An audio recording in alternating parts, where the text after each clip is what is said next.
Dem baş şobdarên me yên hêja îro em ê li ser rêbaza Akademiya Zanista Civakî bisekinin. Akademiya Zanistên Civakî ya Abdallah Öcalan rêbazên materyalîst, îdelîst, pozitivîst û şîroveyên wan ên îroyîn ên wekî rêbaz û nêzîkatiyên postmodernîst, anarşîst û nihilîsîst ên koberê gelek caran dihatin karanîn û bûne sedema parçebûn û dijberiyê. Zanist û civakê qebûl nake.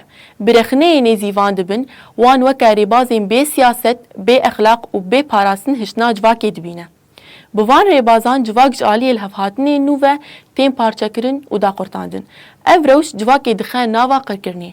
Em kêliya qirkirina civakê dijîn. Michel Foucault vê kêliyê wekî ragihandina mirina mirov. Frederick Nietzsche jî wekî civakê biçûkkirin û keriyek bi nav dikin. Bi gotina Max Weber ew kêliya ku civak xistina nava qefeseke hesînî ye. Ji bo ku civak ji vê qefesa hesînî derxînin û ber bi azadiyê ve bibin, rêbazeke nû pêwîst e. Ji vê rêbaza nû re rêbazên rejîma heqîqetê tê gotin. Akademiya Zanistên Civakî ya Abdallah Öcalan rejîma heqîqetê ev yekbûn û nêzîkatiyên îstemolojîk wekî cudabûna yekîtiyê pênase dike. Hebûn, zihniyet û zanista yekbûyî bi derbaskirina parçebûna zanista pozitivîst a ku ji aliyê şarsaniya yekdestayê ve hatiye ferskirin.